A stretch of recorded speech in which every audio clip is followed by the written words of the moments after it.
All right, good. You're going to be in for a show. Please do not get offended. If after all these years, the governor and the mayor have not gotten offended, there's no way you can get offended. We're going to have a lot of laughs. But we're also here on Mundo Hispanic Month, which is a national celebration of all the positive contributions that Latinos have made to this great country.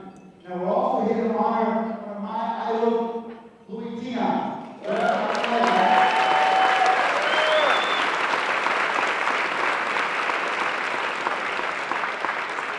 We will also be recognizing our corporate partner of the year. Where are my people from TJX companies? TJX, thank you so much for all the support all day long. And of course, our community partner. What a perfect year to showcase and highlight this organization, IVA, Inquilinos Políticos en Acción, well represented.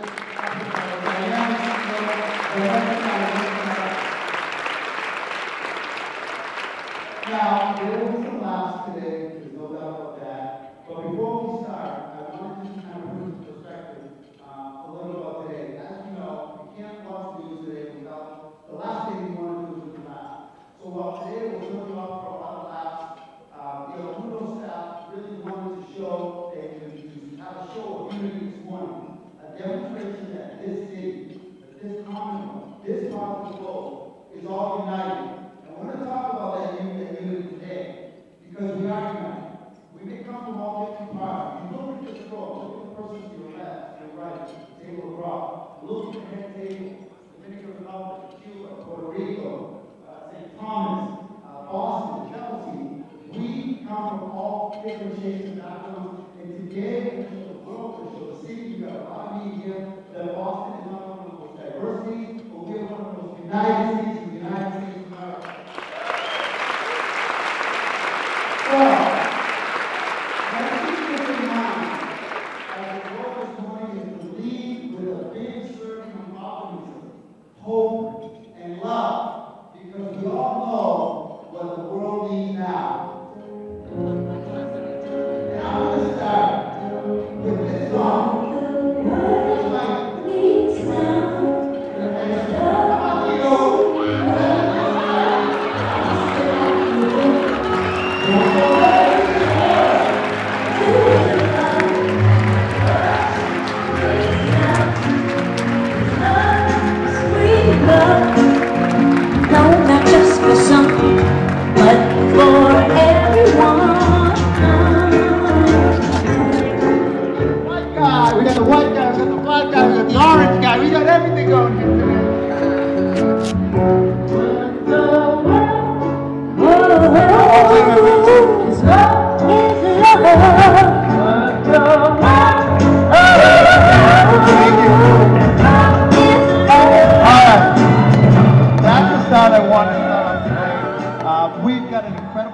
That's going to happen right after I introduce our head table. I'm going to start with the gentleman on my right, our Mayor Marty Walsh, who has showed me time and time again. Every time I see the mayor, I remember a lesson my father taught me many years ago. I remember I was 13, and with his heavy Cuban accent, he said, Abetico, in this country, anyone can be mayor. Ta-da!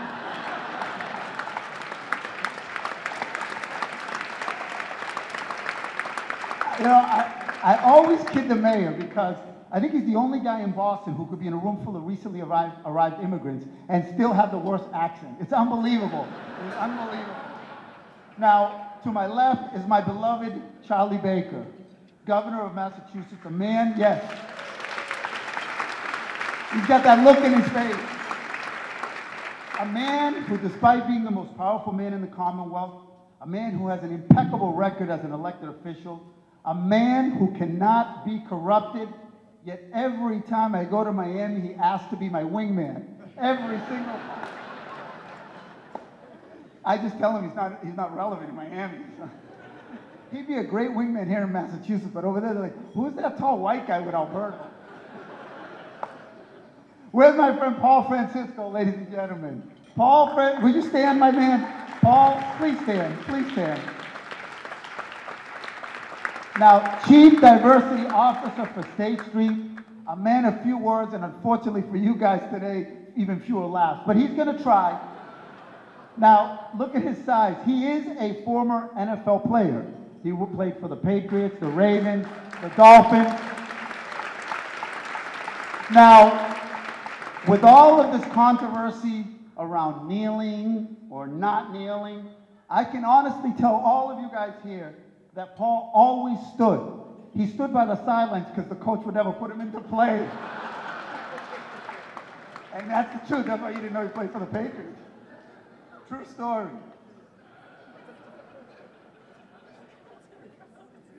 He is a big guy, but I got you as my wingman, so I'm not worried. Where is Rosalind Acosta? My red-headed Cuban. Rosalind, could you stand up for a second? Our newly appointed Secretary of Labor and Workforce Development, who, and I got really upset, the Boston Herald actually did this. They called her a left-leaning Latina, which ironically are the two things the governor didn't know when he hired her. You're done. Tito Jackson. We already got like Tito Jackson, ladies and gentlemen. What can I say about Tito that you won't hear during this campaign? Well, as many of you know, he is running for mayor of Boston. You know, which again reminds me of my father, who in his very Cuban accent sat me down again. He said, you know, Aretico, anybody in this country, anyone can run for mayor. Ta-da! Where's my friend Juno Diaz? My left-leaning Juno Diaz. If you don't know this guy, stand up, Juno. Google him. Facebook him. Award-winning Pulitzer author who is world-renowned for his command of the English language, his amazing writing skills, a true master of prose, which begs the question, why are you a professor at MIT? That's Massachusetts Institute of Technology. I have yet heard or seen a great writer graduate from MIT, but keep up the good job. I know you got a great job there. Thank you, Juno Diaz, for coming. Where's my friend Micho Spring? Micho. Ladies and gentlemen, if you don't know the history of Micho Spring, we have a wonderful video that we're going to air before she speaks. And very short, you know, in the shortest terms, you were deputy mayor of Boston. No, that's a good one. Anybody can be in this country. Anyway, no. But at the age of 29, she was deputy mayor of Boston. And you'll see some of her pictures when she was 29, which will absolutely show that in this city, what dedication, pure talent, perseverance, and being really hot can get you in this city. So thank you, Micho. Thank you very much. Now, Carol Falk of the partnership. Where's Carol? I had a joke about Carol, but I'm not going to do it because I don't know her that well. And I had her on Urban Update, and we got to go out a little friendly.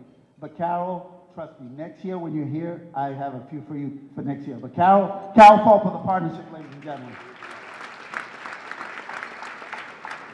And last, but certainly not least, the legend, the man who we're here to honor, Louis El Tiante, Louis Tian.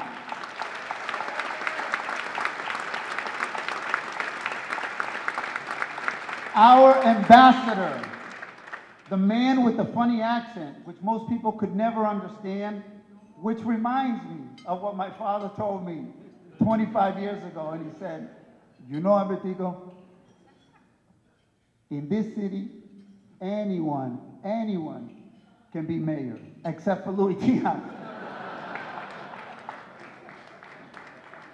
All right, so that is our beloved head table. They will all come up here for a couple of minutes. But I did want to start off today with some amazing and inspiring news. And for that, I'm actually going to ask our mayor, Mayor Marty Walsh, who has been working with the government officials in Puerto Rico, as has the governor of Massachusetts. We all know what's happened. It is an American tragedy, and as all the media is here, they've been waiting to hear what the special announcement is. So without further ado, I'm going to hand over the podium and the mic to our mayor and our governor. So Mayor Marty Walsh, ladies and gentlemen.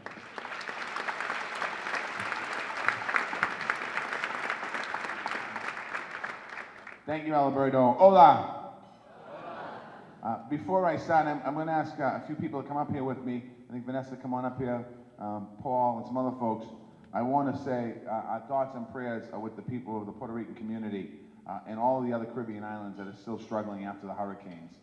Boston is ready to step up and help in any way, and I also want us to, as we think today and we have good laughter and good humor, we think about the people of Florida, we think about the people of Houston, we think about the people of Mexico. We've had a very tough couple of weeks here in the world, so let's think about them all today as we have our breakfast here.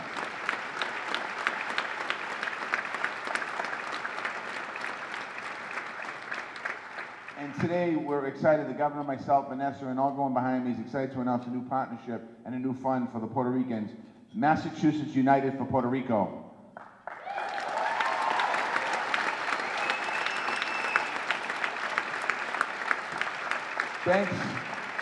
Thanks to the Boston Foundation and the Latino Legacy Fund and the Alliance for Puerto Rico, the advisory committee led by Vanessa Calderon, portions of the money that's going to be raised is going to go immediately to the efforts in the reconstruction and economic relief in Puerto Rico and support the resettlement efforts in the Commonwealth over a 2-year period. We're going to raise, the Boston Foundation has committed $1 million, the Alliance has committed $1 million. All of us are going to be on the phone. We should be able to shatter raising $2 million for the efforts, and we're asking everyone here to help us. We're asking the business community, we're asking the foundations, we're asking the individuals, all of you for your support. And if you want to give money today and you feel inclined to, and if you have your company credit card, pull it out. You go to tbf.org/Puerto Rico, so you get that out and give as much money as you want. So I want to, oh, it's up here behind me. So I want to thank you all for this. This is exciting. I do have to say this though. I was in the office and Yvonne Ortiz, who works for me, I walked in the other day and I said to her, I said, the Puerto Ricans remind me of the Irish. When something bad happens, we all fight before we get to good. I said, we need to calm down. There's like everyone in the room. In Ireland, we have Galway versus Dublin versus Kerry versus all trying to do the same thing. So we're asking everyone today is about unity. Today is about all of us coming together. There will be other efforts. We'll be working with cities in Puerto Rico. We'll be working with collecting items for Puerto Rico. We're going to open our doors to Puerto Rico here in the United States and in particular Boston. So again, I want to thank all of you for your great support. We are in Boston, and the governor will talk a little bit about this because he was on TV yesterday. In housing, we're working on making sure we have housing available. We're making sure that our schools are available. We're making sure that our public health teams are going to be available to help with counterparts in the state to help them in any efforts that are needed. Puerto Ricans are a big part of our economy here in Boston and in Massachusetts. They make up the largest population here in Boston. The Latino community overall makes up 20% of the city of Boston. Boston has added more than 100,000 people since the 1980s. Almost all of that growth has been in the Latino community. We are proud to stand and be strong with diversity within our Latino community as well. The diversity enriches Boston from economics to our community, including culture and sports. Today, we're honoring a great Hall of Famer, Luis Tiant, El Tiante. I grew up watching Luis Tiant pitch at Fenway Park. Boston also has the best Latino leaders in our community, led by, in our office, in the City Hall, by Alejandro St. Guillen, who's leading our Office of Immigrant Services. I want to thank Vanessa Robas for her and her friends. Jeffrey Sanchez, I was talking about this the other day. Where's Jeffrey? Right behind me. Jeffrey Sanchez is, I think, the second leader in the legislative body in the United States of America, Latino leader. We have a speaker in one state, and we have a chairman of Ways and Means here in Boston, who is Puerto Rican. So thank you.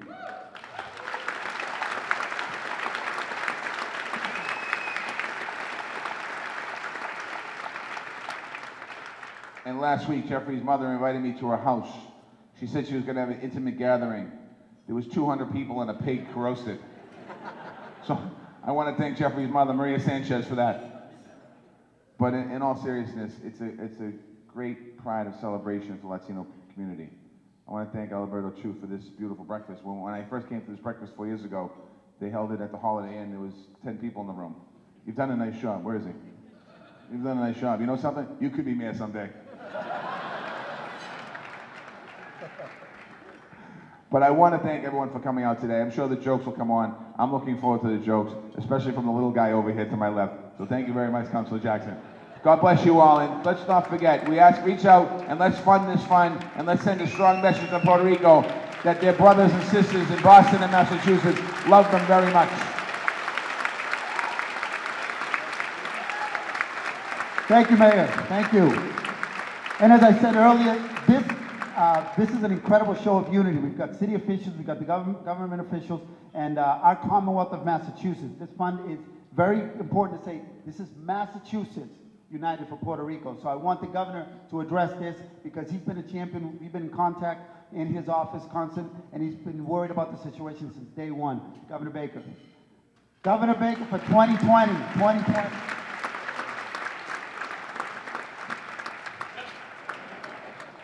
Well, good morning, everybody. And let me just say, first of all, that I spoke earlier this week with Governor Rosello, and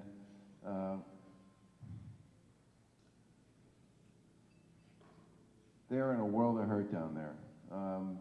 And he said, look, things are going to start getting better, but the process of actually grinding up the relief effort is complicated and difficult.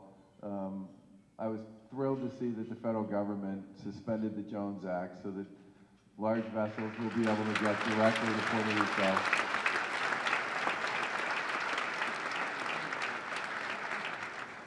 But he said the biggest issue they face at this point in time, even with stuff they can get there, is then getting it to where they need to get it. And because of the distributed nature of the population, it's very complicated. And he said the more you can do to support organizations that are already here and on the ground, the faster we'll be able to reach out to people with very basic stuff like water and generators and electricity. And they literally have to rebuild the entire telecom system, which for the most part was completely wiped out by the storm.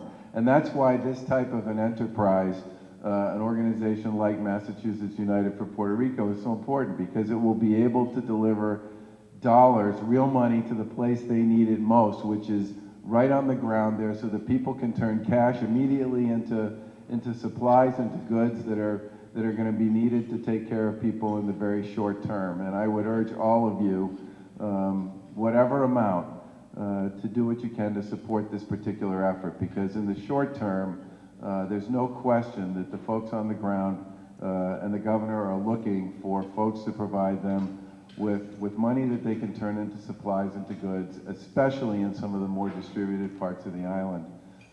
The second thing I just want to say, and the mayor mentioned this, we've already started to make plans for the fact that there are clearly going to be folks, once planes start flying again, who are going to be, who literally lost their home, lost everything, the school that their kids went to, probably the place that they were employed, are going to be coming to places like Massachusetts to relocate, probably some on a temporary basis and maybe some on a permanent basis. And one of the things we want to make sure we do is meet them when they get here, meet them at the airport, help them fill out whatever kind of paperwork right then and there that would be associated with what federal emergency disaster relief they would be eligible for, connect them if we can with service organizations, and make sure that we know where they're going and what we can do to help them when they get here, so that they feel like we are saying, God bless and welcome, and we are thrilled to have you here and so sorry for what you've gone through. We want those folks to believe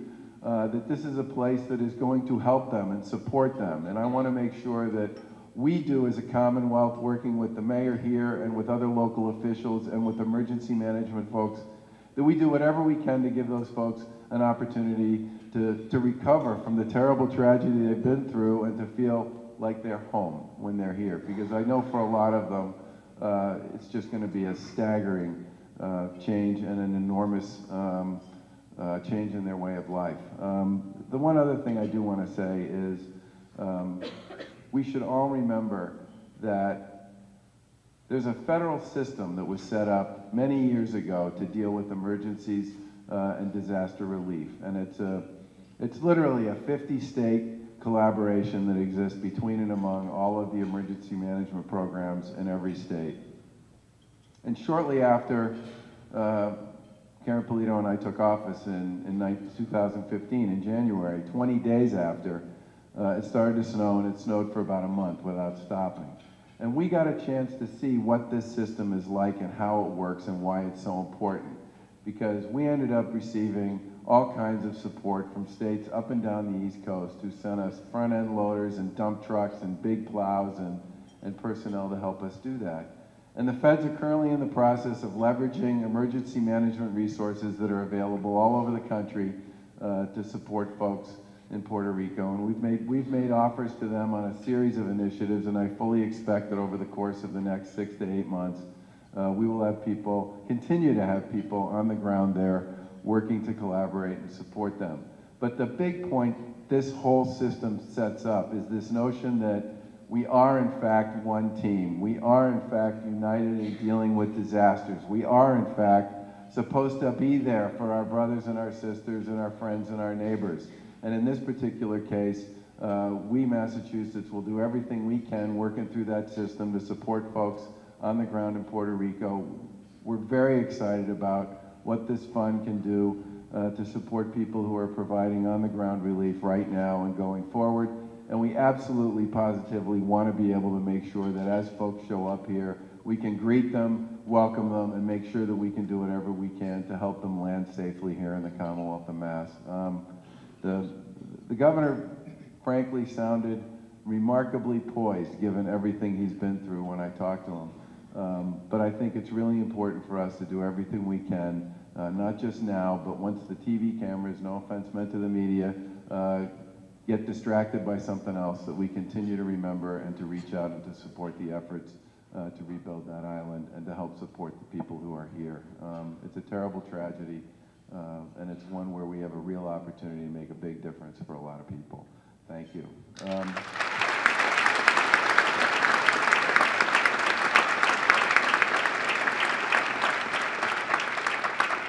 So like the mayor, I was a big fan of El Tiante. And this is a baseball that he signed for me a long time ago. And he signed it with one of those felt-tip pens.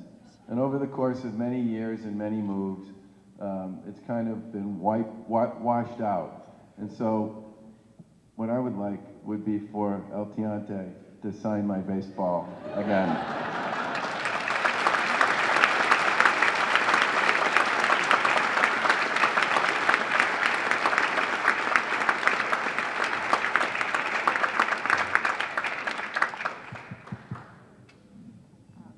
I'm not a still, it's Governor Charlie Baker. So, good morning, everyone. I'm Vanessa Calderon Rosado. I am the Chief Executive Officer of EBA, and I'm also going to be sharing the committee of this newly created fund. I am so heartened by the opportunity to be here talking to you all.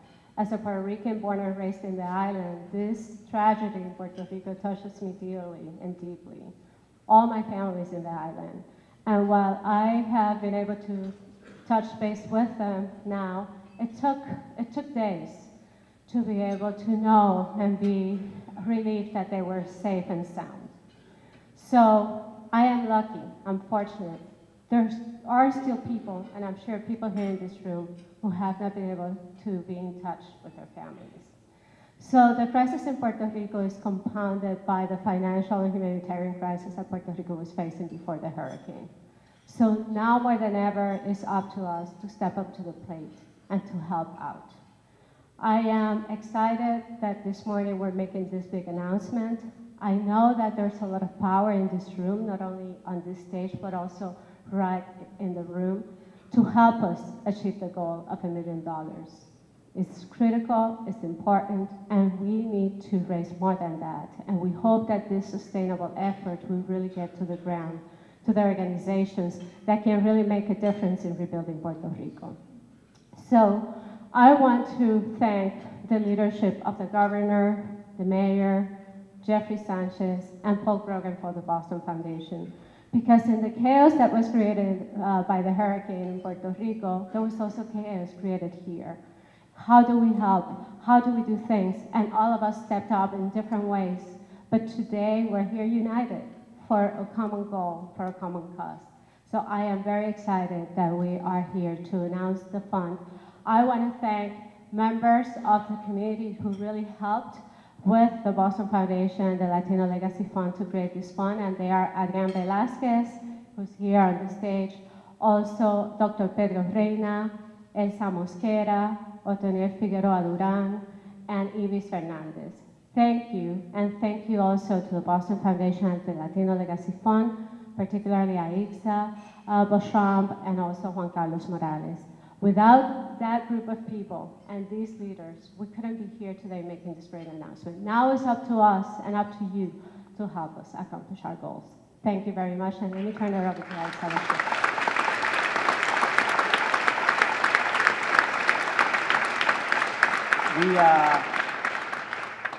Good morning, everybody. My name is Juan Carlos Morales. I'm the co-chair of the Latino Legacy Fund of the Boston Foundation. This is my partner. Aixa Beauchamp, also co-chair of the Latino Legacy Fund at the Boston Foundation.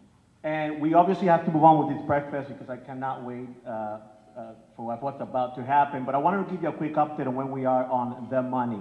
The funds do not work with the money. And we really started the discussions last Saturday thanks to the leadership of Eva. And we really started making phone calls literally less than 16 hours ago, or maybe 24 hours ago. But it seems a lot of us have not slept in the last 2 days, right? We have some great hearts in Massachusetts, some people that I would refer to as first responders that stepped up to the plate and wrote really, really big checks with very little information, okay? They only knew that people were hurting and that action needed to be taken. So I will start by acknowledging those folks. First and foremost, Tops, self-pen.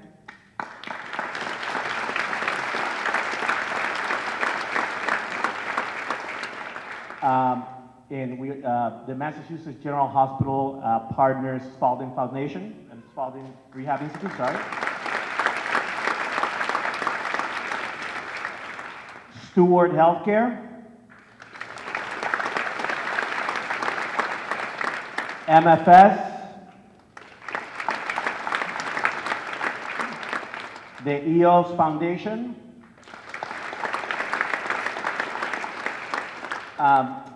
The Boston Foundation, and last but not least, someone that I have very close to my heart, Thomas and Aixa Melendez. So here we go, drum roll. Again, we've only been doing this for 24 hours. We think this fund will get to a multi-million-dollar level in next week. We raised $300,000 in the last 24 hours.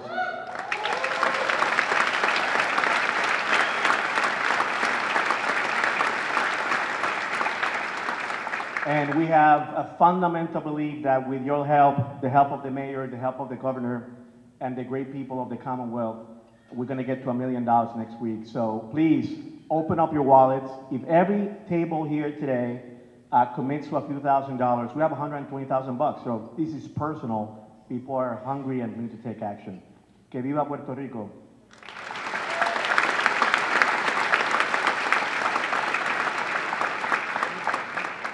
Buenos días. Estamos aquí enseñando esa unidad que nosotros necesitamos ahora. Es un honor estar con el gobernador, con el alcalde y con todas las personas que se han comprometido a poner sus corazones juntos para el pueblo puertorriqueño. Y necesitamos que todos ustedes traigan el mensaje al pueblo también. Porque todos nosotros que estamos aquí con las corbatitas puestas y bien tranquilos y comiendo huevo y jamón y tocino, poniéndonos gorditos, hay gente que tiene hambre en el pueblo. Y tenemos gente en las comunidades de nosotros que están locos para ayudar.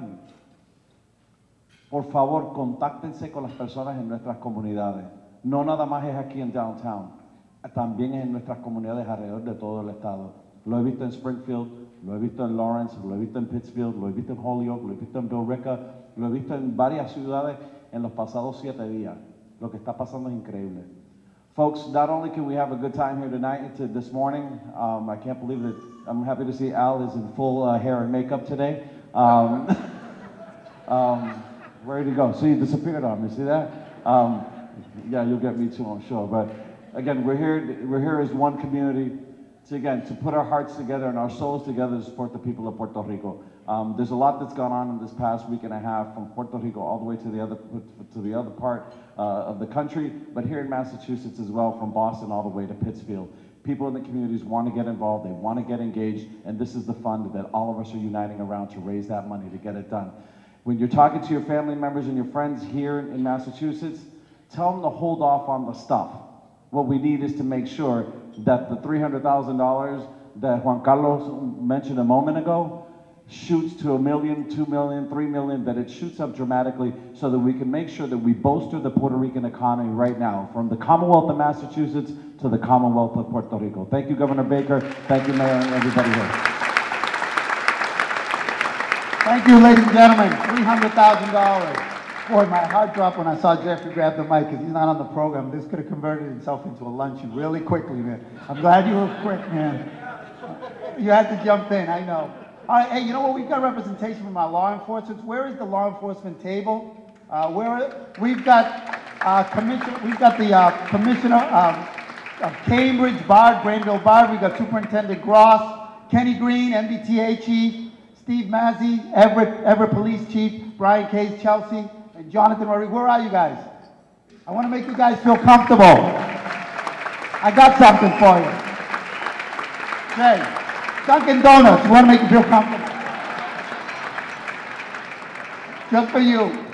I saw them not eating it, they're not used to it, they're at the Dunkin' Donuts. All right, we're gonna keep going, we're gonna keep the program going. Everybody's got 3 minutes, okay? Because we want to stop it from becoming a luncheon. So our next speaker is running for mayor of Boston, ladies and gentlemen. His name, minute and a half. Mayor just come down to a minute and a half. Tito Jackson.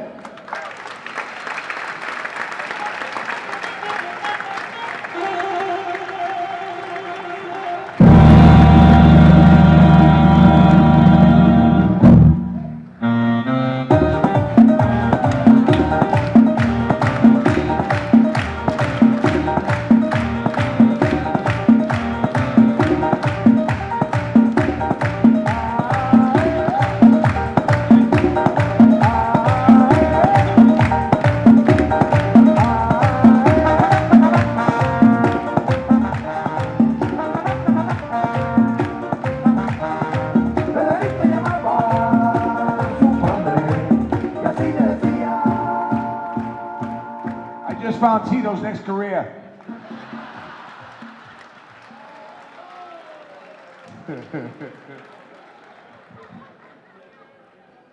Good morning. Let's give it up for Alberto Vasallo, the only orange man on TV that we love.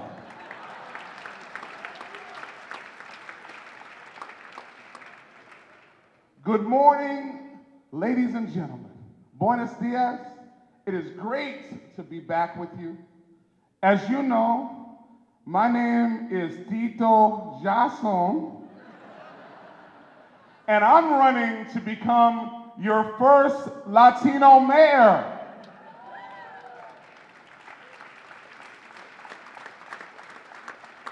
Now, there were several other Latinos who considered running, but Marty got so nervous that he hired every single one of them. So there is zero unemployment in the Latino community right now.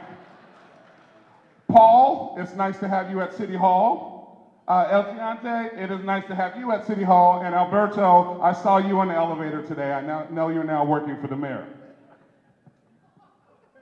When I become your first Latino mayor, there's gonna be some changes. El Mundo and El Planeta, listen, y'all gonna have to collaborate and create one Power Meter 100 list with real Latinos. Charlie and Marty, y'all can't be on it. Y'all not really Latino. Come on, man.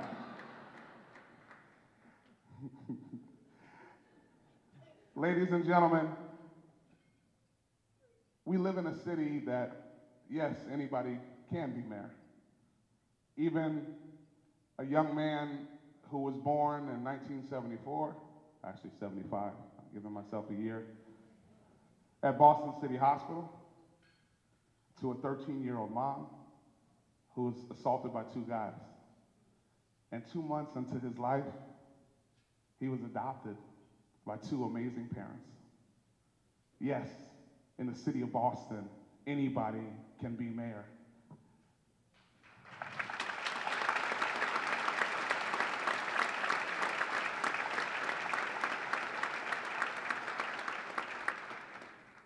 And yes, we must help our Puerto Rican brothers and sisters, and I want to let you know that the Boston City Council passed a unanimous resolution yesterday stating that we fully support the relocation of our Puerto Rican brothers and sisters here to Boston and here to the state of Massachusetts.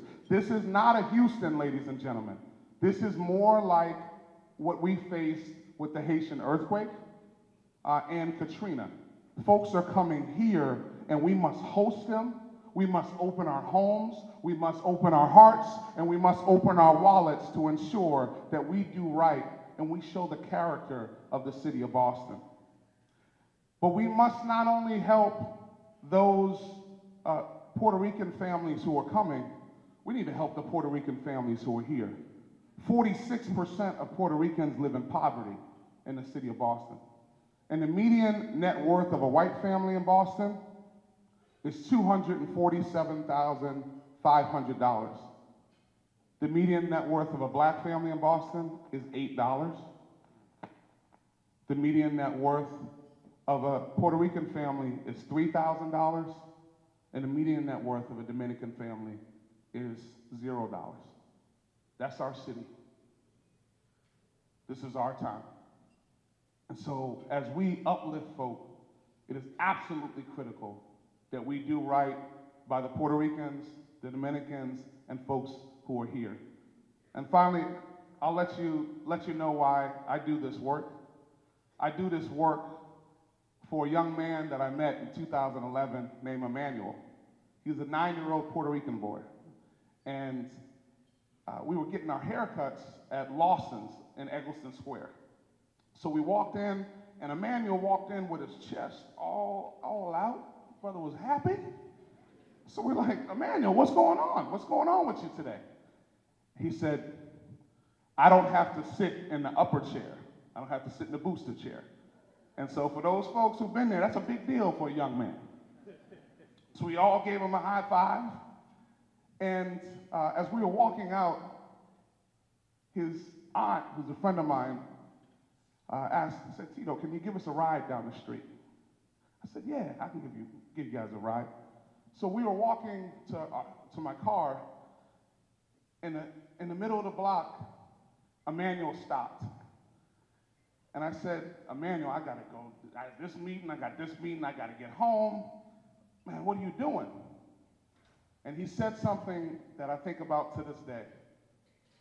It makes me think about what an optimistic and hopeful time that we live in right now, even in these difficult times. He said, Mr. Jackson, you look like President Obama. And I said, Emmanuel, I look like I ate President Obama. What are you talking about? And it really makes me think about the work that we do, the work that we do, the work that we do, the work that we all do. Our goal has to be to ensure that Emmanuel walks down a safe street, that he's not part of the over 20% increase in shootings or over 30% increase in murders in the city of Boston right now. That Emmanuel goes to a great school and doesn't get caught in the achievement gap. And that Emmanuel is not one of the over 4,000 homeless students that we have in our city right now. But most, it makes me think about that we have to work to make sure that if Emmanuel wants to be president of the United States of America, especially right now, that we ensure that we do everything that Emmanuel or Emmanuelas in the future need for us to ensure that they can become exactly who they should be. And at this time of difficulty, I say, in the words of Luis Munoz Marin, we must live like angels and produce like the devil. We must live like angels and produce like the devil. Yo soy boricua pa que tú lo sepa. Yo soy boricua pa que tú lo sepa. God bless Puerto Rico, God bless Mexico, and God bless the city of Boston and all of the other areas that have been affected. Thank you so much, ladies and gentlemen. Good job, Tito. Good job. Hey, that shirt looks great on you. Do they make them for men too, as well? All right, ladies and gentlemen. Before we go, a couple shout-outs. I want to give a shout-out to Jay Cosmopoulos. If you know Jay Cosmopoulos, and probably all of you do because he probably sold you the table that you're at right now, he actually was the creator and visionary of this event. I cannot take credit for that. 9 years ago, he loves to eat food, so he said we need to have a breakfast. Jay Cosmopoulos, the man always behind the scene. Tough Health Plan, cannot tell you how much I admire you guys as a corporation. You guys are incredible, led by Tom Croswell, Juan Lopera. What an incredible team. Thank you so much for your support and for supporting the community. Harvard Pilgrim Healthcare, Keith Marion and his team. I saw him earlier today. Right there, Keith and his incredible team. My friends from Harvard University. I know they're here as well. Where's Harvard University? Thank you so much. Very important. Want to see you in 2018. Cruise companies. Now here's a company. Where's our John Cruz? You know John Cruz, right? His whole family is here. Where's John Cruz and the cruise companies? Thank you so much for supporting the community. You know you don't have to, but you do it anyways. Keolis, where's my Keolis people right up front? MBTA Keolis, thank you very much. And Oz Mondahar and Marcela Aldaz from Spalding, I know you're here. I know Oz was coming in and out. A special shout out to them as well. And then my folks who are front and center, Bank of America. Where's my bank? Alicia's here? She came? Thank you, Alicia. Thank you, Bank of America. All right. We'll get a few more shout-outs in a little bit. Now, next up is someone I want to set the stage before we give Louis his award. So we're going to have this young lady come up. If you don't know her, we have a video that I'm very proud of the guys who did this video. We actually asked for her time about 6 months ago, and she gave us over an hour of her time in her office.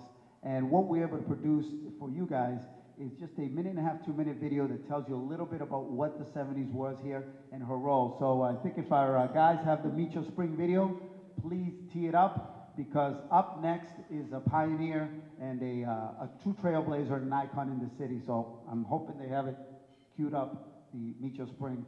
And in the meantime, Micho, how are you today? All right, good. Here's the video. Young, yeah. Here we go, the video. If we can get the sound, that would be great. Let's start it over and start it off with the sound. What were you saying, Micho? You don't have to say young like it's in quotation marks when you say a young lady. I hear it in your voice. Yeah. Born in Cuba, left at a year and a half after Castro took over. Settled in New York, where I grew up, and I stayed there until I came to Boston, really to go to the Harvard Kennedy School. Met my husband, never left, and a year later I was at City Hall after graduating from the Kennedy School, and there began my journey in Boston city government, which was I think, the defining moment of my career. I worked in City Hall for 8 years for Kevin White, first as Chief of Staff and then as Deputy Mayor and Chief of Staff. And from there, I came into the private sector, into the communications business, where I have been ever since. In Boston, we had just had when I joined city government, not only busing, but before busing, the whole crisis with the South End being gentrified and the Inquilinos Boricuas en Acción standing up for themselves, and Kevin White really siding with them and saying, we're not going to let this neighborhood be obliterated.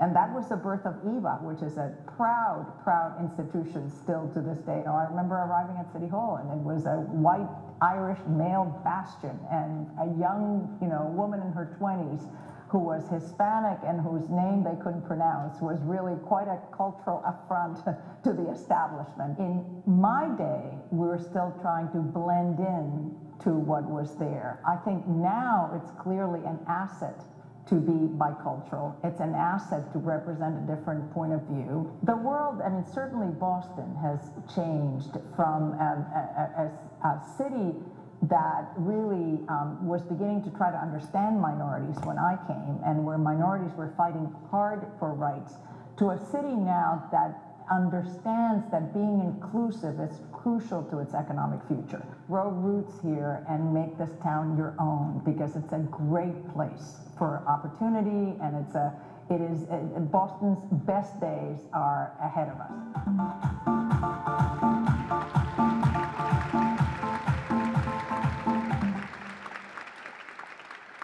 I'll speak a little more slowly than in that video, but first, anybody can run for mayor of Boston, and anybody can be mayor of Boston, but not everybody can be the father of Albertico Vasallo. So Alberto Vasallo, my good friend, can you stand up?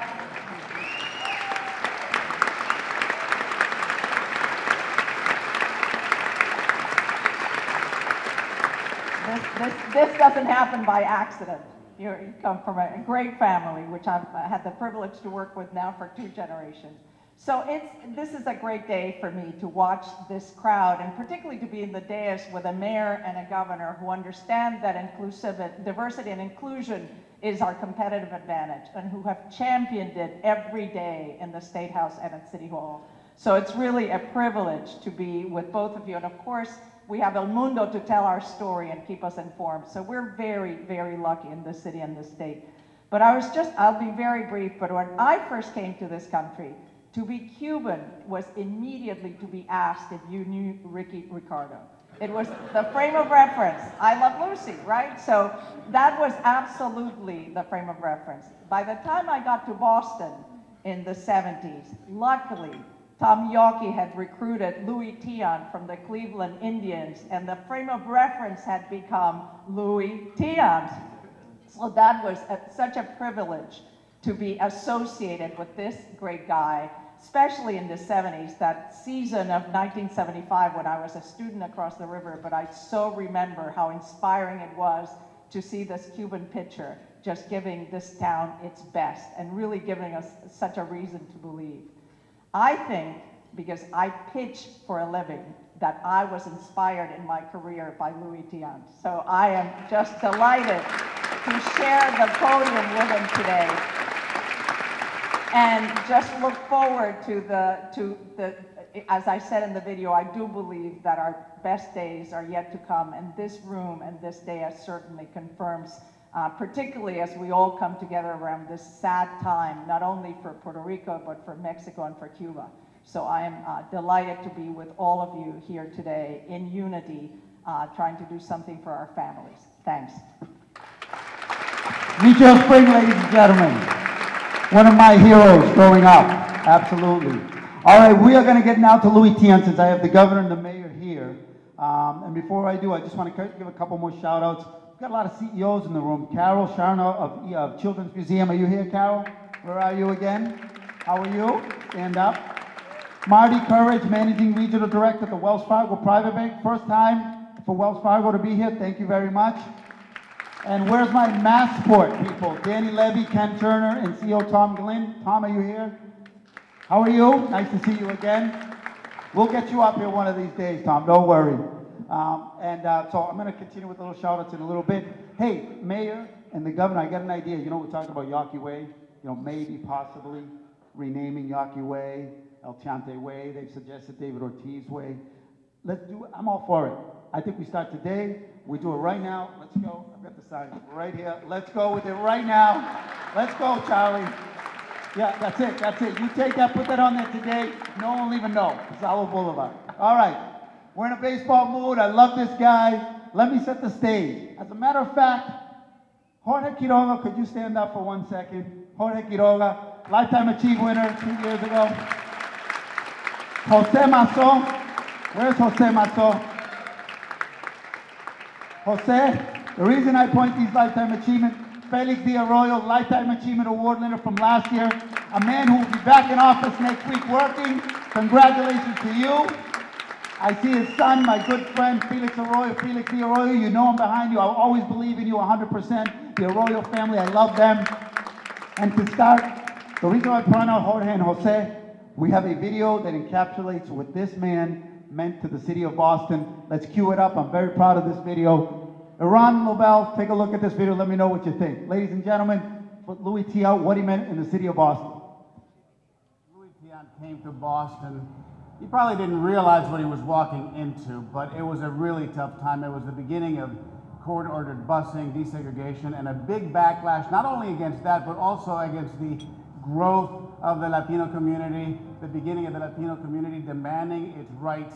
And he walked into this situation that was, by all accounts and history verify, it was a nasty time in Boston. 70s Boston, we weren't terribly acquainted with too many Latins regardless of the profession, including baseball. The busing and everything else, and being from the South. So I knew, I had a feeling, not completely in his shoes, but I was part of his shoes. And I knew I had some feeling just like he did. But you know what? It didn't bother us. I mean, it bothered us even when we didn't take it on the field. Baseball was still the one place where at least people would think of seeing hope. But those of us who were here in the 1970s, in the beginning of the 1970s, who would see somebody like a Louis Tiant, who would be able to galvanize the city around him. Remember in 73, I think he won 20, 21 games? I mean, he was a star pitcher. He became absolutely adored by the fans. The same folks who would be demonstrating against busing would be cheering for him on the mound. And he softened the edges of the backlash.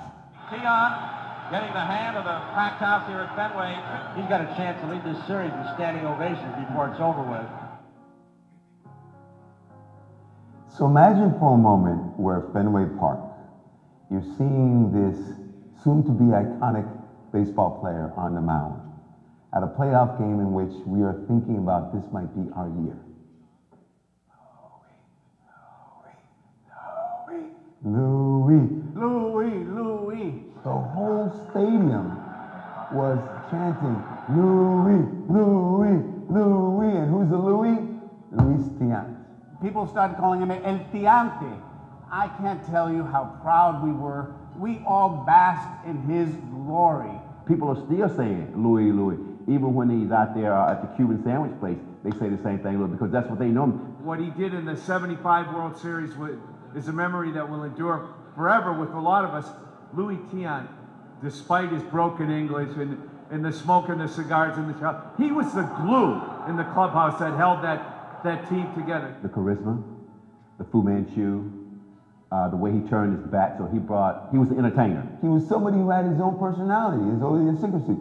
Who else after a victory, other Reds are back, right, would light up a cigar and start talking with people, and mindful of the fact that he was speaking his English the way he wanted to speak English. If you understood it, you understood it. If you didn't, too bad, but he was going to speak English the way he wanted.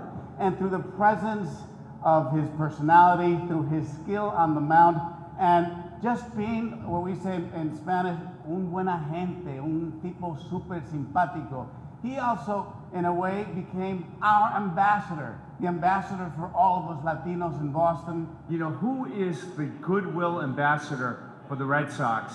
Who epitomizes that more now than El Tiante, Louis Tiant? I mean, he's a thread that connects so many generations of fans here. But Louis Tiant, you know, an iconic figure, a great human being, and somebody to this day that I think all of us in Boston revere and think of as being the height of what we want as a ball player for our city. To me, in essence, he's become Boston's father baseball. El padre de baseball. He made it a little bit easier for all of us to make our way in this city as well. He doesn't maybe not realize it, but we owe him a debt of gratitude.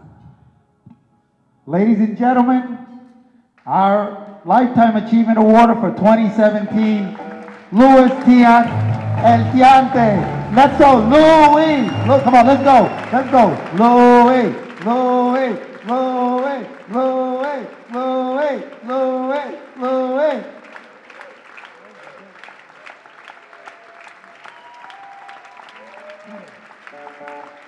Thank you, thank you.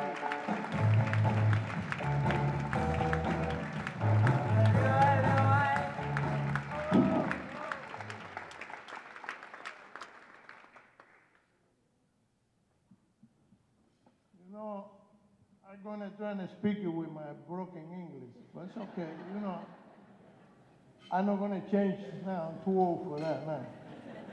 Now I survived all those years. I'm gonna still survive to God want me and still me in here. When He want me, I go. But I'm not gonna change. I'm happy. I have a good life. I thank you God every day. My family. They're okay, they're good. My wife, she sit down there and 14, okay.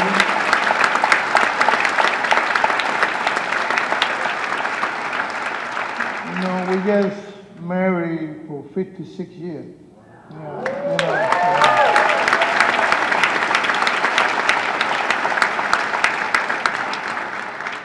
You know, for me, I can say that from the bottom of my heart. That's the best thing that God give it to me, my wife, you know.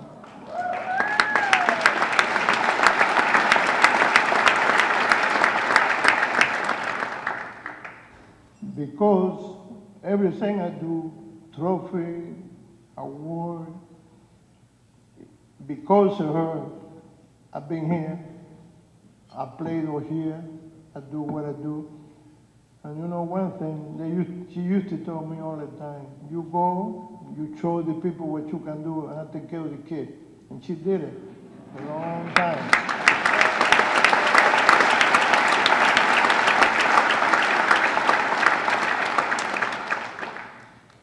You know, I want to say that to everybody. Thank you to everybody to be here, to come in here. I appreciate it. I appreciate the award.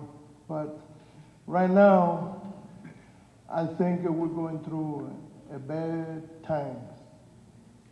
I know just Puerto Rico, not just Mexico, you know, a lot of other islands in the Caribbean, even the Key, you know. And I think that we should pray for every day for these people because what I see on TV, that made me cry. I tell you, a little kid, the kid don't have no food, they get people sick, the people die in the hospital because of the gasoline, because of the electricity, and we here, we eat like a pig, you know. And I think we should be a little more concerning about it.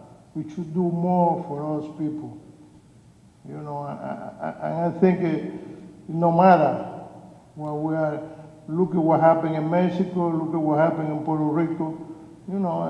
And when you see those things, we have to sit down and make in your mind and see, you know, why all those people die, why all those people have to go through that. And we're lucky. We're here. We eat every day. We drink all the water we want. We go out, have a good time. And these people suffer. And I think we have to get together. You know, and one thing I said all my life when I've been in this country, and I go through racism, discrimination, and I told them the Latino people, you know, because I hear talking about it, and we have to stop it now. We have to stop it. Who is better? I'm Puerto Rican, I'm better than the Cuban is better than the Dominican. We have to stop it now. We here.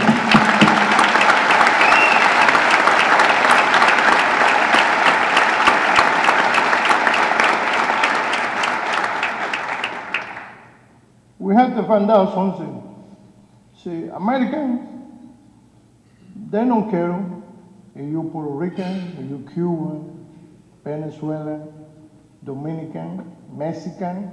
When we come in here, or you say Fernandez. I don't give a damn where you're from. You're Fernandez, you're Latino, you're Spanish. And I don't want to say that for all Americans, because I know I have a lot of good friends, and my best friends here, they are white American. I don't want to say that because I don't want to offend anybody, but I can tell you that they're like my brother. I don't have no brother, I don't have no sister, but they treat me with respect, they show me love, appreciation, and they're good to my family. But we have to get together, I tell you the truth. I hear too much you say. We complain about this, we complain about that, but we have to look in ourselves, look in the mirror, and see who you are. You know, and the problem is that the racism, discrimination, you know, and I said that to the kid when I used to work over North District. We used to go to the school and talk to the kids. Racist? I don't understand that. You see, and I really don't like it when all these things been happening lately now. We're talking about race and discrimination. I've gone through that. You know how many times I had to go to my room and cry for 1 month just to listen to these people in the ballpark, what they said to me. Not here, but I was in the minor league. You know, they call me everything. They're gonna hang me, they're gonna send me back to Africa, monkey, everything. You know, I'm tired and sick of hearing that. But what we have to do is, and what I used to tell those kids, you know, you go to the hospital and you need to have a transfusion, blood transfusion. You need a kidney, you need a liver, maybe a heart. You know, and the doctor telling you, you don't have it, you're gonna die. Do you gonna ask the doctor, no, I don't want a black heart, I don't want a black liver? You're gonna take it, guarantee you. So you wanna leave.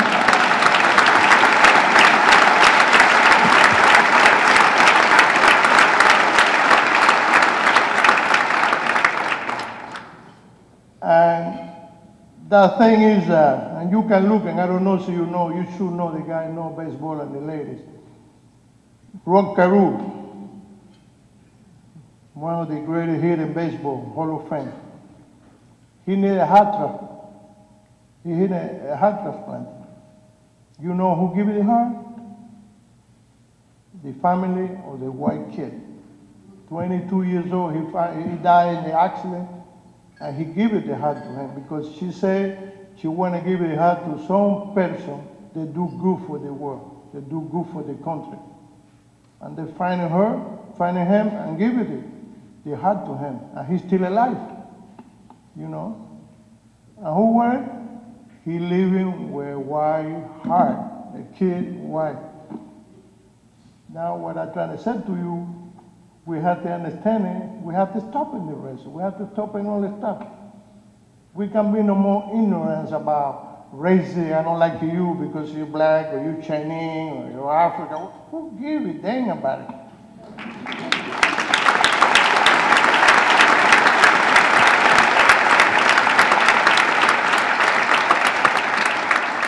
And I think the only way we're going to do that, we have to respect each other. You're good to me, I'm good to you. And that's the way it is. I don't care what color you are. That's what I do all my life. That's what my mama and dad teach me. You respect to be respect. And that's what people told me in Boston. There are racist people here. There are racist people all over been. Cuba, Dominican, Florida, Europe, all the places I've been. I say racist, I say discrimination. I don't give a dang about it. You know why? Because I don't like everybody either. And you don't like me? Fine, I don't have no problem. Just leave me alone. Let me do what I want to do. You do your thing. So don't bother me. Don't try to jumping in my face and call me names. Because we're going to have a problem with that. But other than that, it's fine. Other than that, you know, we have to live in our life. We have to be good. We have to thinking about our family, our kids. We're trying to educate our kids the best we can. And that way, they don't have to go through what we have to go through. I mean, I look at play baseball, and I think a guy every day. Because I believe in one thing, I tell you the truth. I don't think I can work in any office for anybody. I'm sorry, man.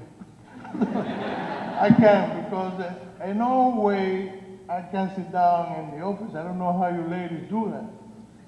All day and then I sit down with the computer, with this, I can't do that. My brain don't work that way, you know.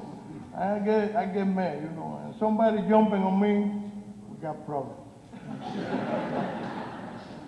And the thing is, I've been here, I like it here, I love here. My Latino friends, they told me, are you crazy? Why are you living in Boston? Too cold. Who cares? You go Florida, you go 100 degrees. You can't go out anyway. It's a different method. I know, people love Florida. I don't care. And the other thing before, I don't want to forget this. You know, I have to thank you, the Red Sox, for giving me the opportunity to stay here in Massachusetts, to live in here all those years. You know, and they've been great to me, believe me. They've been good. They helped me to do a lot of things around, going around, meet people. And I think for me, that's a blessing from God, you know, because you can go through a lot of things like I've been going.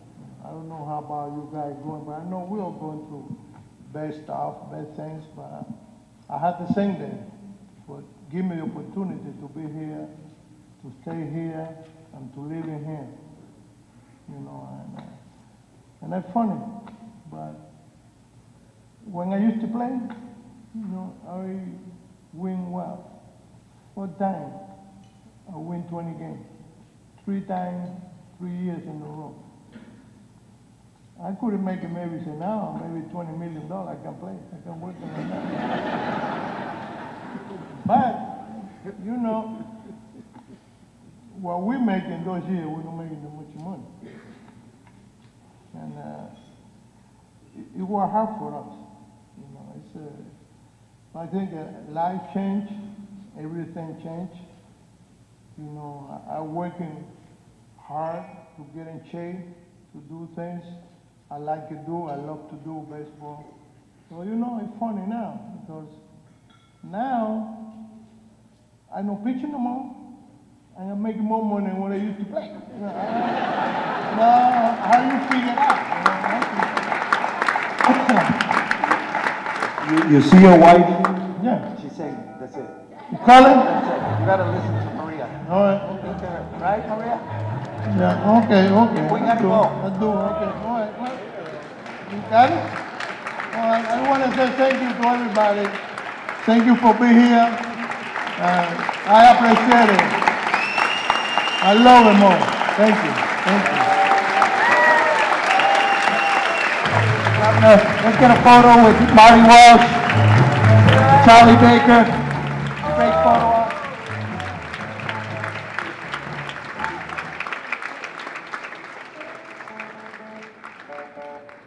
We love it. Thank you, Louie.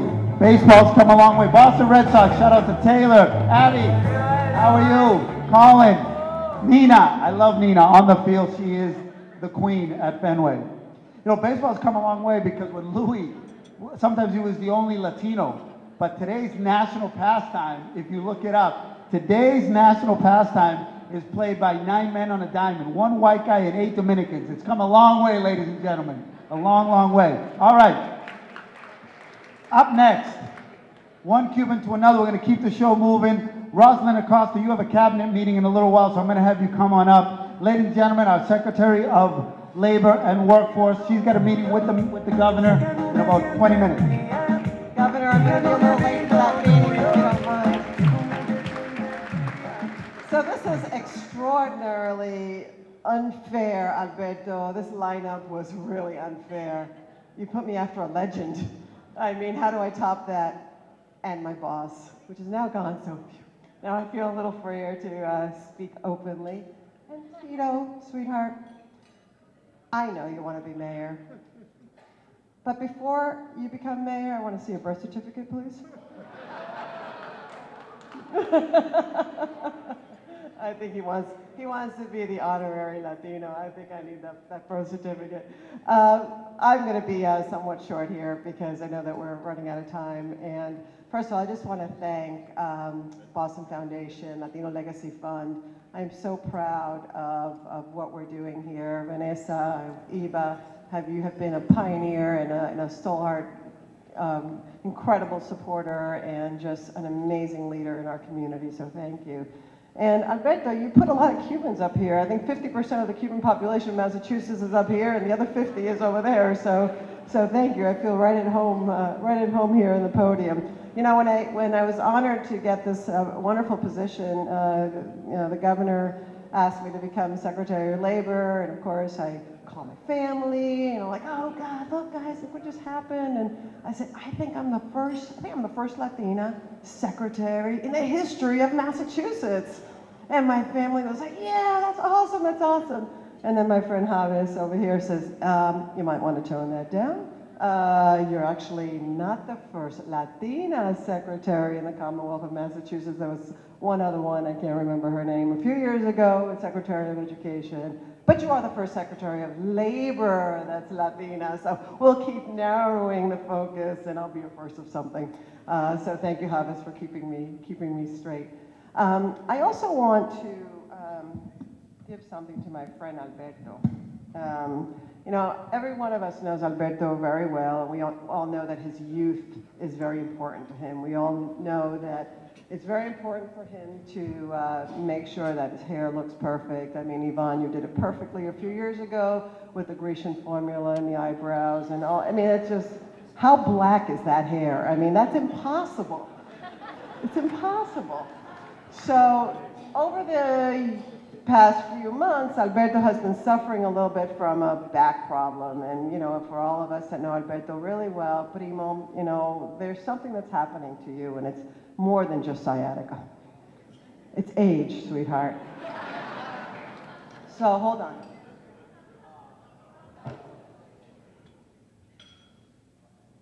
So Alberto, I went to CVS, and I'd be happy to adjust this for you, to make sure that it works for you, sweetheart, because I want you to be safe.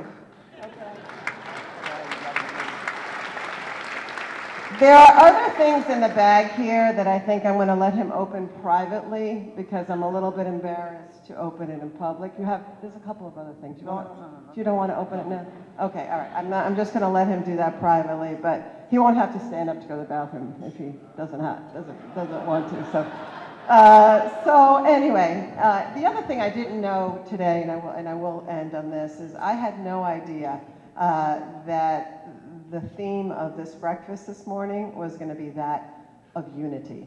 And that was going to be my message. When I arrived here in Boston, I grew up in New Jersey. I was born in Cuba, grew up in New Jersey, and went to school in Connecticut, and then drifted north, fell in love with Boston, fell in love with Massachusetts, never left, got here in 1985.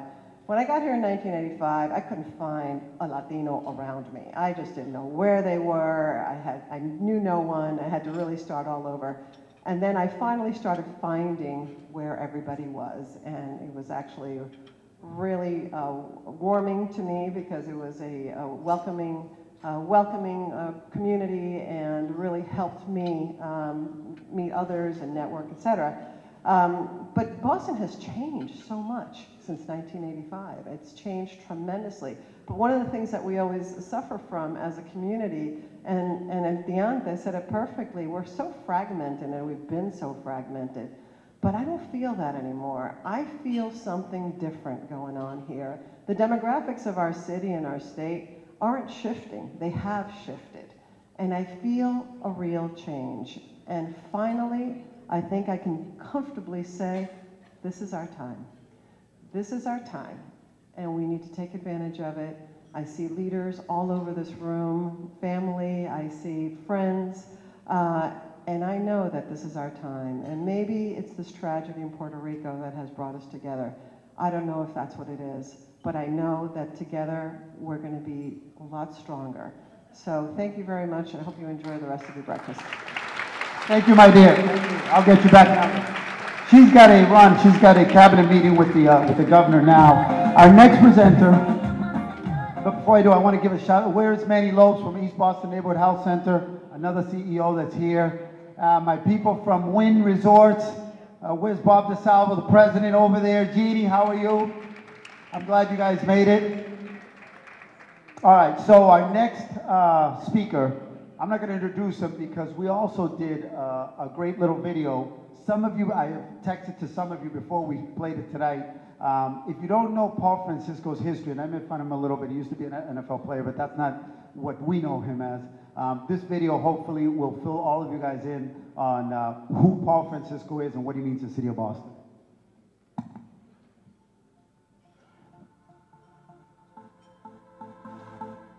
So the reason I came to Boston was originally for a 2-week vacation, and as it turned out, I stayed to go to school here. So I was 17, came from Honduras, didn't speak the language, didn't know anyone here other than the family I had just met, my grandmother and my aunts and my uncle. And you know, got here in 1987 and been here ever since. So what a lot of people may not know about me is that I actually grew up playing soccer in Honduras, played baseball in Honduras as well as basketball. When I came here, I had never played American football. But I was asked to join the football team, and when I showed up in my soccer gear because I thought it was football. And that's how my professional, or I guess my American football story begins. I was fortunate enough to get a scholarship to go to BU, attended Boston University, where I did very well academically and athletically, and then was able to go into the NFL. Played for the Pats for a couple of years, and that was a great experience. But also, have an affinity towards Miami. I played in Miami with the Dolphins. That was my first professional team, and ended up my career with the Baltimore Ravens. Well, I couldn't understand why I didn't see any African Americans or any Latinos, or for that matter, women in high levels in the organizations, and that bugged me. So I wanted to do something about it, and that's when I kind of made up my mind to become a recruiter and do something in HR to try to influence the decisions that hiring managers were making about the talent. And that's where really my career started taking off, when I became passionate about something. And I found myself personally and professionally in Boston. It's become my home. It's become the home of my family. And it's a thriving city. It's an innovative city. It's a city that has lots of opportunities for our people. Boston, for me, has been just a great place to develop myself professionally and personally. If a kid from Honduras who didn't speak English, that came here at 17, can do it, who are they to say that they cannot do it?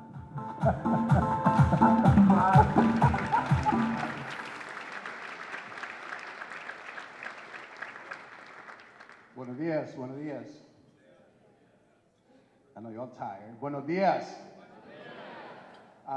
You know, thank you, Alberto, for giving me the opportunity to just say a couple of words.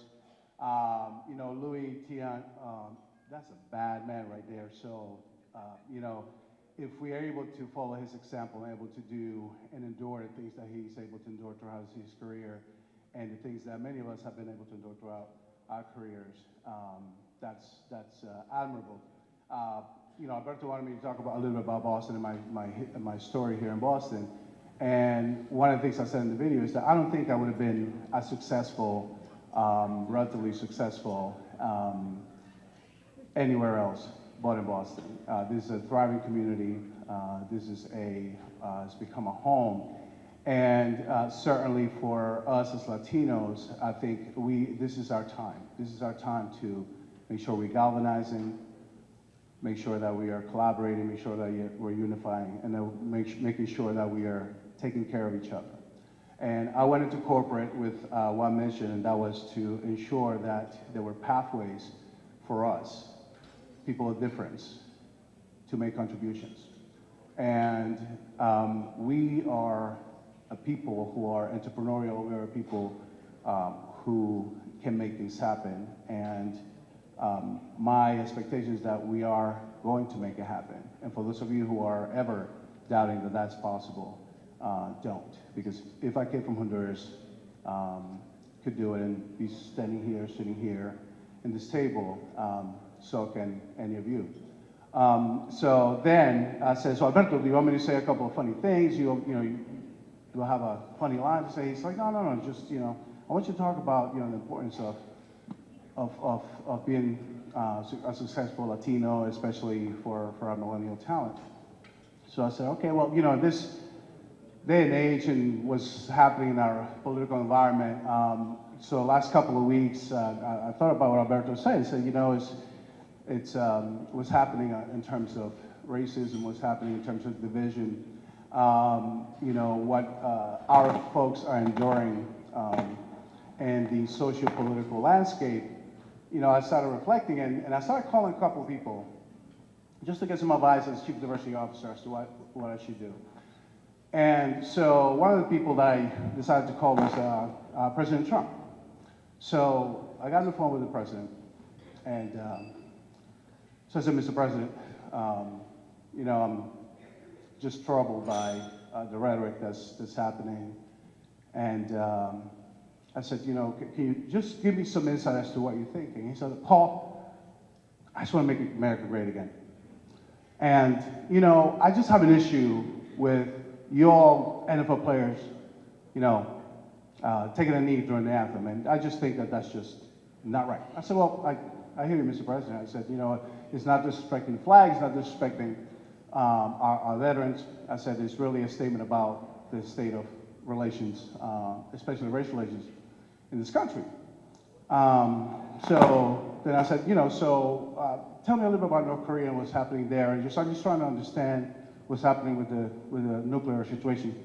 Well, Paul, this Rocket Man person is just not right.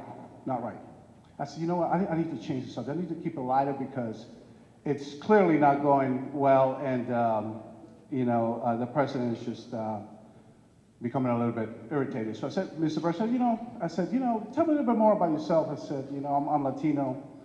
I said, Paul, I love Latin. I love Latin America. And I said, so what's your favorite food? Oh, I like Mexican food. I said, okay. I said, music. What do you like? He said, I like my Latino music. I said, so who's your favorite singer? He said, a Latin singer. And he said, Justin Bieber.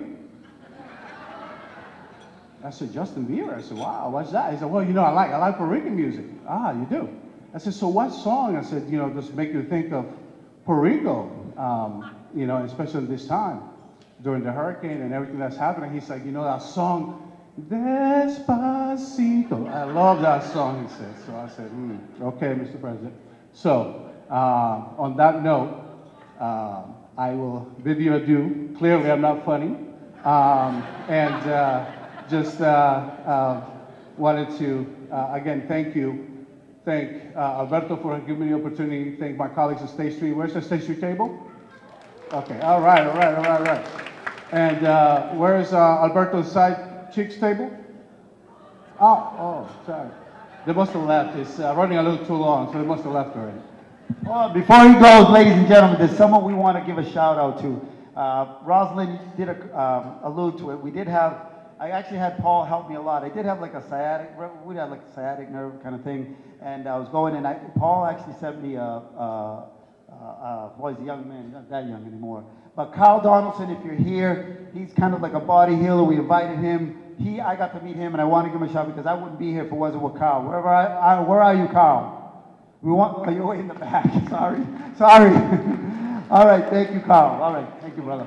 All right, we're going to continue with the program. Let's see, after him we have the Pulitzer Prize winner, Junot Diaz, who I've known for many, many years, ladies and gentlemen. A lot of people came here just to hear him speak, so I'm going to give him 30 seconds. No, I'm just kidding. Come on up here, Junot Diaz, my buddy. How are you, man?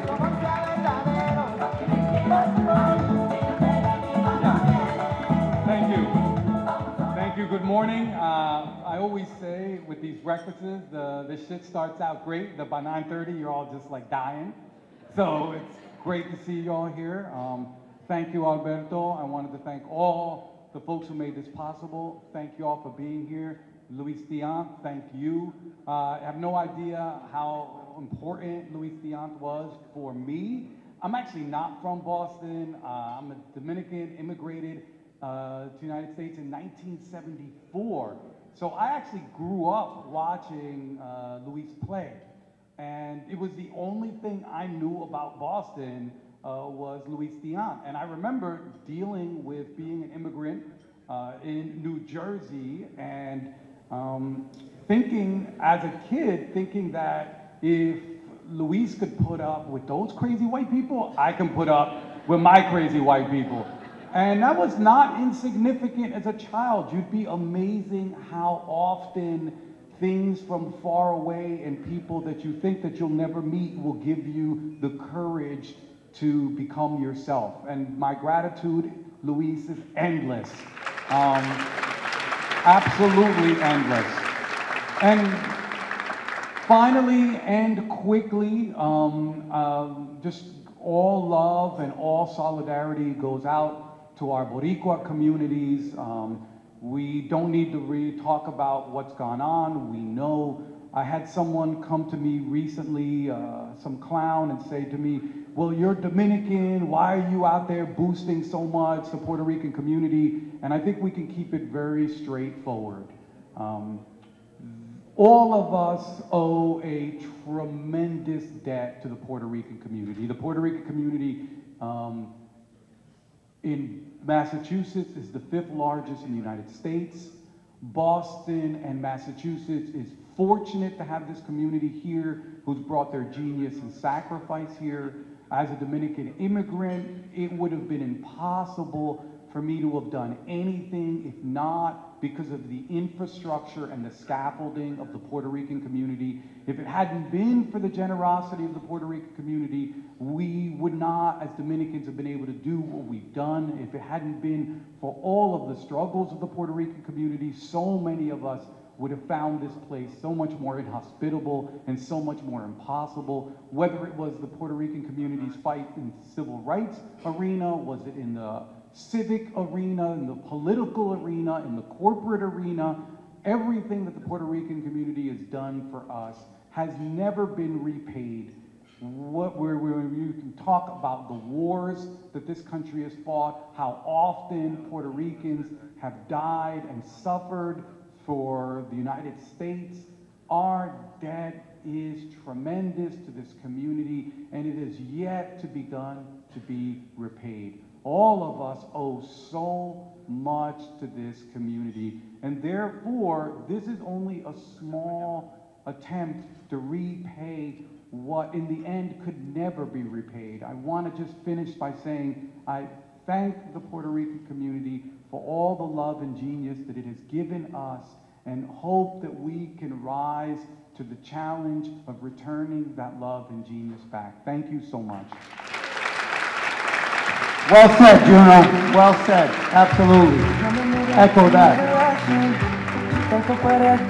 Paul, that's the song you want, right? That's Paul's yeah. Oh, you are my sunrise on the darkest day. I got to give a couple shout outs. I know that we have the Latino Economic Advancement Coalition, which is under the Metro Credit Union umbrella. I know they're here. Saritin, who's been working on some of the stuff. Where are my people from the Metro Credit Union and that coalition? I know they're here as well. I want to give you guys a shout out as well. So I'm going to have my next speaker. By the way, ladies and gentlemen, Carlos Arredondo over here, who was our 2013 recipient. I would be remiss if I did not remind everybody that yesterday there was a special ceremony with Charlie Baker in which they named for his son Alexander Arredondo and Brian Arredondo a memorial bridge here in Boston, Massachusetts. Carlos, thank you very much. I want you to come up here and help me with Carol Falk in honoring Iba, which is what's next on the program. So Carlos, just come up here. You don't have to say any words because I'm going to have the mic over to Carol Falk of the partnership who's going to help me with this award. The man, the Boston Marathon hero, the man with the cowboy hat, Carlos Arredondo. Really quickly. Thank you. And I immigrated in 1980 and I moved to Jamaica Plain. Then I started working in Central Square, Cambridge for El Mundo, fixing the typewriters, 1980. So I've been part of this family ever since then. And it's a pleasure to be a citizen of the Commonwealth of Massachusetts. I want to thank you, Governor Baker, for his leadership, for honor my son with a bridge over Route 9 right there, you know, right next to Jeffrey Sanchez territory, JP. And what an honor to be part of this amazing group of people. And you're doing very well. I remember your hairstyle and your diapers in 1980. And blessings to your family. And we remember your grandfather, one of the leaders in Central Square. And blessings to all of you. Thank you for making a difference. We all are important in this community. Don't let anyone tell you otherwise. We can make a difference anytime. En Puerto Rico presente, Mexico presente, and blessings to all. Thank you. Thank you, Carlos. Thank you. Carol Falk, ladies and gentlemen, one of my favorite urban updates guests.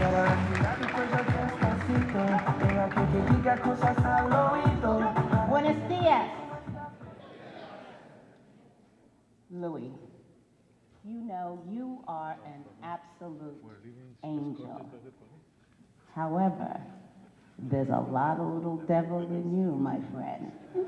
So congratulations. This is a wonderful morning to celebrate you and your decades of work in this community. Please help me give Louis another round of applause.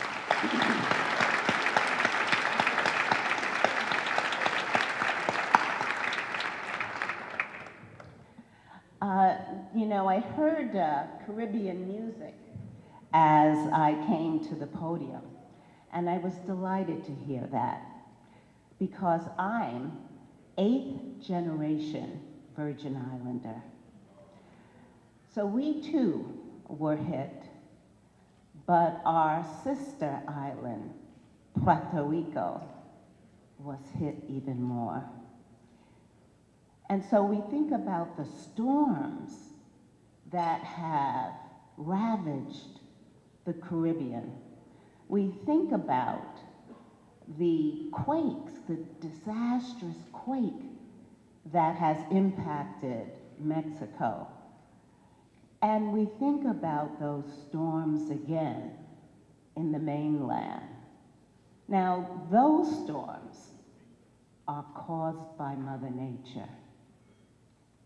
But we are also dealing with storms that are man-made in this country. And this breakfast is about unity. And the only way we are going to overcome the storms of Mother Nature and the man-made storms are to overcome them together and to ensure that we fight for equality, justice, and parity for all. Now, the 4,000 alumni of color at the partnership are ready to stand with you to advance our values. And so we pledge our support, Alberto, because at the end of the day, we are all in this together. So thank you for giving me the opportunity to speak. I so appreciate that. And now I have the opportunity to work with Alberto to present one of the partnership's C-suite members, my dear, dear friend, Vanessa. Our community partner is Eva. So stand up here, Carol, because I know you're very close to Vanessa. One of the community's most dynamic nonprofit organizations and community development corporation. As many of you know, born in the South End due to address displacement of low-income families due to urban development, Eva has been empowering families to improve their lives through high-quality, affordable housing, education, and arts programs for 5 decades, for almost 5 decades, because we here at El Mundo are honored to have a 45-year relationship with Eva, and our recognition today is an early celebration of Eva's 50th anniversary, which will take place next year. So ladies and gentlemen, the CEO of Eva, Vanessa Calderon Rosado. Ladies and gentlemen.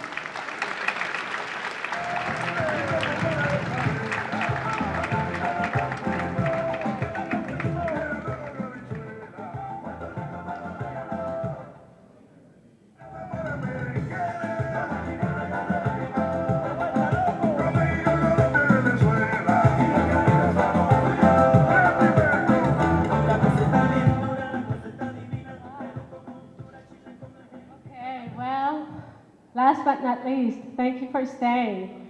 And you know, the great thing about coming last is that I had the table almost for myself. And second, that I was able to sit in the governor's seat. So I am officially announcing to you today that I'm running for governor of Massachusetts today. Just kidding. But Governor Vanessa Calderon Rosado. Anyway,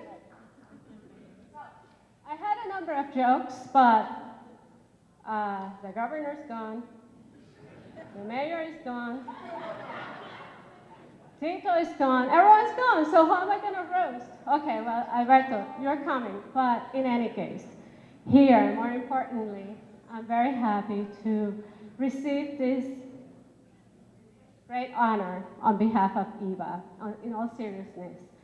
This is a wonderful morning. The announcement that we just had earlier today fills my heart with joy, with pride, and with hope. And I know that what we're doing with this new fund for Puerto Rico is going to bring a lot of hope to our island. So for almost 50 years ago, the Puerto Rican community came together in Boston. They organized to create a strong, vibrant, and sustainable community. And today, we all have come together as a community to build a strong, vibrant, and sustainable Puerto Rico. So, with your help, we'll be able to do that. But to close, because soon we'll be having lunch and maybe even dinner, I want to thank El Mundo for the partnership that they have had with EVA over the years, and on behalf of the board of directors, the staff, and the community of Villa Victoria, I want to thank you all for this honor to Inquilinos Boricuas en Acción. $1 millón de gracias y $1 millón de dólares para el Fondo para Puerto Rico. Good job, Vanessa. We've got one more important award, and then we get to go home. The Sox will clinch it tonight, Abby. So I'm going to be, Abby, you listening? Red Sox over there? I'll see you tomorrow because tonight we clinch it, right, Nina? We're going to clinch it tonight. Nina of the Red Sox told me yesterday, it was an event called, Take the Lead? And I said, are you going to be at the breakfast tomorrow? And she said, if we clinch, I'm going to be in a hangover, so I'm not going to the breakfast. So I'm kind of glad we didn't win yesterday, so I got to see Nina, the thing. But I'll be there tomorrow, Red Sox. But tonight, where's Casa de Pedro? Tonight, I've just been invited by La Casa de Pedro, so we're going to have a table. We're going to have a little after party tonight, so if you want to hang out at La Casa de Pedro, we'll be there after 8:30 tonight. Everybody's invited except Yvonne Garcia. Anyways, all right, ladies and gentlemen. Our next award goes to TJX Company, and I'm going to have Roger Guzman, who's part of the diversity and inclusion team at TJX, come on up here, because for several years now, TJX has made the Latino community a priority. Let me tell you, not only from a business perspective, Roger, you are like family. You're like a friend. You're like family. You know what? You're more than family. You're my sponsor. I love you. Ladies and gentlemen, TJX is sponsor of the Latino Youth Recognition Day. Today, the 30 under 30, which we're going to show the video as we leave. Roger Guzman is part of this team, and he's just a great, great advocate for us at TJX and of the community. I couldn't be prouder of him. I'm proud of him for what he's done as a member of the Puerto Rican community, but what he's done on the corporate side. I know you've been in all our events. Wanted to have you here this morning. So thank you very much, Roger, from the bottom of my heart. You're welcome, Alberto. Buenos dias. Good morning. How's everybody doing? Good. All right. Look, I'll make this very short. I'm really, really pleased on behalf of the over 220,000 associates for TJX. A few of them are sitting right over there. Alberto, that's the TJX table right over there. Not over there. It's over there. All right. I'll make this quick because we've got some folks that have to open some stores as well. But it's really a pleasure to sponsor El Mundo, and especially La Latino Recognition Day. If you don't know about it, 3 times during the season, Alberto and his team look for about 15 to 18 kids in middle school or high school who are doing really well academically. He brings them and their families to the to the stadium. They get to see the game, but not only that, they also get to be up front. And they get an award, they get to meet some of the players, they get to meet some corporate sponsors as well. That is fantastic. But the thing I don't understand is this guy in a suit, tie, Every time. It's like 90 degrees on the field, and he's still there in a suit and a tie. Oh yeah, oh yeah, oh yeah. But I tell you what, that's the example that he sets for them as well. So on behalf of TJX, we are very, very proud of this award. I want to give honor to Luis Tiante, El Tiante, Eva, who's done a fantastic job. Thank you very much. Have a good day. Awesome. We are almost at the end. Again, Red Sox will win tonight. So it's going to be a great weekend. I'll be at La Casa Pedro. And before we go, ladies and gentlemen, write this down in your calendar. 11/11, November 11th, Juan Carlos.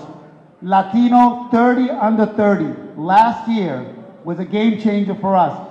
The breakfast here last year, we knew it was going to be a great event. I could not believe, I cannot tell you how inspiring that event was. We had 200 nominations last year. This year we had 400. As we speak, the judges are whittling it down to 30. We're going to have this event, and if you use this promo code for today, you'll only pay $10. It's going to be more than that. So I'm going to give you guys a promo code, which is up here, and write it down, 11/11, Latino 30 under 30. Contrary to what Paul Francisco said, that is not my dating list. Latino 30 under 30 is something completely different.